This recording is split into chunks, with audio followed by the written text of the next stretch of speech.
Okay, so today our seedling spotlight is going to be on these Linaria. And I'm not sure, I've not grown these from seed. I don't know if I'm supposed to pinch these like sunflowers. Not sunflowers, like snapdragons, I mean. They are growing several from the base down here, and they're looking so pretty. And look at how pretty those little blooms are. These are our first to bloom, and they are so sweet. I have intended for my kids to be able to plant these in their fairy garden, butterfly garden area that we have in the back.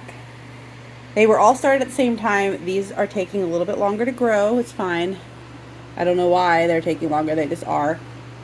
But they are putting up several stems from the same root points. And they're growing really well. They look healthy.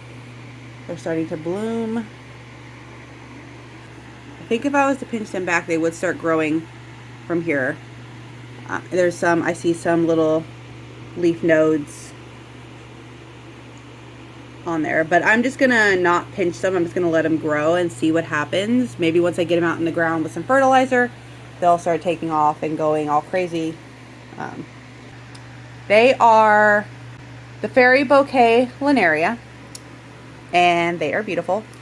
And they're also known as toad blacks. That's kind of neat. And called mini snapdragons because they resemble snapdragons. And you can use it for cut flowers. So that's exciting. I'm pretty excited to have them.